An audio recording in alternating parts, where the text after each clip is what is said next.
안녕하세요. 오늘은 대한민국 사회에서 끊임없이 논의되고 있는 주제, 바로 노동시간과 워라밸에 대해 이야기해보겠습니다. 워라밸이라는 단어 한 번쯤 들어보셨을 텐데요. 이것은 워크라이프 밸런스의 줄임말로 일과 삶의 균형을 의미합니다.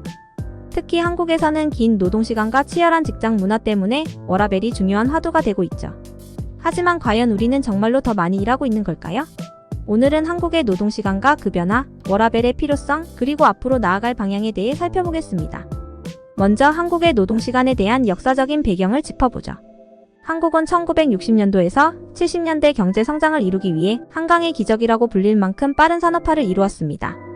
당시 노동자들은 경제 발전을 위해 긴 시간 일해야 했고 열심히 일해야 성공한다는 사회적 분위기가 자리 잡았습니다. 그 후로도 한국은 오랜 시간 동안 노동시간이 길기로 유명한 나라였습니다. 2000년대 초반까지 한국은 OECD 국가 중 가장 긴 노동시간을 기록했죠. 당시 한국의 연간 평균 노동시간은 무려 2,500시간에 육박했습니다. 그렇다면 현재는 어떨까요? 한국은 2018년 주 52시간 근무제를 도입하며 노동시간 단축을 위한 본격적인 움직임을 시작했습니다. 주 52시간 근무제는 주당 최대 근무시간을 52시간으로 제한하는 법안으로 이를 통해 과도한 노동을 줄이고 워라밸을 확보하자는 취지였습니다. 2023년 통계에 따르면 한국의 평균 노동시간은 약 1915시간으로 줄어들었고 OECD 평균 약 1687시간에 가까워졌습니다. 이는 분명 긍정적인 변화입니다. 그러나 여전히 다른 국가들과 비교했을 때 한국의 노동시간은 긴 편에 속합니다. 그렇다면 왜 우리는 여전히 긴 노동시간에 시달리고 있는 것일까요? 주 52시간 근무제가 도입되었음에도 불구하고 실제 현장에서는 다양한 문제가 발생하고 있습니다. 첫째, 유연 근무제의 부재가 있습니다.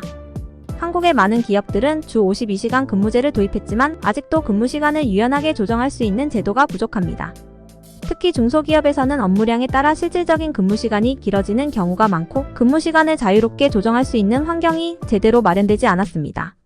이로 인해 형식적으로는 근무시간이 줄어든 것처럼 보이지만 실제로는 여전히 긴 노동시간을 소화하고 있는 경우가 많습니다. 둘째, 기업 문화에 문제가 있습니다.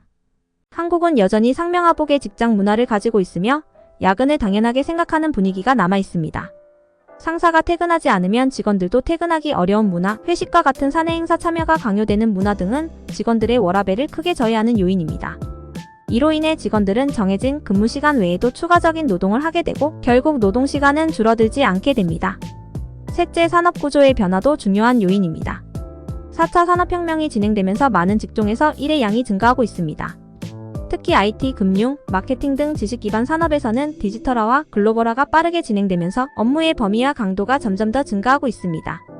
또한 근로자들이 사무실 밖에서도 이메일이나 업무 메시지를 확인해야 하는 문화가 자리 잡으면서 공식적인 노동시간 외에도 일하는 시간이 늘어나고 있습니다. 이른바 디지털 노동이라는 개념이 확산되며 집에서도 일을 해야 하는 상황이 벌어지고 있는 것이죠. 그렇다면 우리는 어떻게 해야 진정한 워라밸을 이룰 수 있을까요? 첫 번째로 정부의 강력한 노동시간 관리 정책이 필요합니다. 주 52시간 근무제는 도입되었지만 아직도 많은 기업들이 법의 허점을 이용해 초과 근무를 강요하고 있는 상황입니다. 정부는 이러한 관행을 철저히 감시하고 위반 기업에 대한 처벌을 강화해야 합니다. 또한 유연 근무제나 재택근무와 같은 제도를 확대하여 근로자들이 보다 자유롭게 근무 시간을 조절할 수 있는 환경을 조성해야 합니다.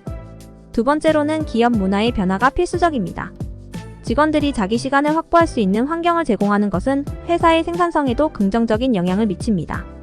야근을 당연하게 생각하는 문화, 상사와의 의례적인 회식 문화는 이제 변화해야 합니다. 특히 경영진이 앞장서서 일과 삶의 균형을 존중하는 문화를 만들어 나가는 것이 중요합니다. 더 나아가 직원들이 퇴근 후에는 진정한 휴식을 취할 수 있도록 퇴근 후 업무 지시를 제한하는 디지털 디톡스 정책을 도입하는 것도 좋은 방법입니다. 세 번째로 근로자들의 인식 변화도 필요합니다. 많은 근로자들은 여전히 더 많이 일하는 것이 성공의 열쇠라고 생각합니다. 하지만 시대는 변했습니다. 이제는 효율적인 업무 처리가 중요한 시대입니다. 근로자들이 자신의 시간과 에너지를 효과적으로 관리할 수 있는 방법을 배우고 이를 바탕으로 워라밸을 이루어야 합니다. 이는 개인의 행복뿐만 아니라 장기적으로는 직업적 성과에도 긍정적인 영향을 미칩니다. 마지막으로 기술 발전을 긍정적으로 활용하는 방법도 생각해봐야 합니다. 디지털화가 노동시간을 늘리는 문제로 작용하고 있지만 반대로 효율성을 극대화할 수 있는 도구로도 활용할 수 있습니다. 예를 들어 자동화 기술을 통해 반복적인 작업을 줄이고 클라우드 시스템을 통해 협업의 효율성을 높일 수 있습니다. 기술을 적절하게 활용하면 업무를 더 빠르고 효율적으로 처리할 수 있으며 그만큼 노동 시간을 줄이고 워라밸을 이룰 수 있는 가능성도 높아집니다. 이제 결론적으로 우리는 더 이상 긴 노동 시간이 성공을 보장하는 시대에 살고 있지 않습니다. 효율적인 근무, 자유로운 시간 관리, 그리고 워라밸이 진정한 성공의 열쇠가 되고 있습니다. 오늘 영상에서는 대한민국의 노동시간 현황과 워라밸의 필요성, 그리고 이를 이루기 위한 구체적인 방법들에 대해 살펴보았습니다. 여러분은 어떻게 생각하시나요? 여러분의 워라밸은 잘 지켜지고 있나요? 댓글로 여러분의 생각을 공유해주세요. 그리고 오늘 영상이 유익하셨다면 구독과 좋아요 부탁드립니다. 앞으로도 더 나은 삶을 위한 다양한 주제로 찾아뵙겠습니다. 감사합니다.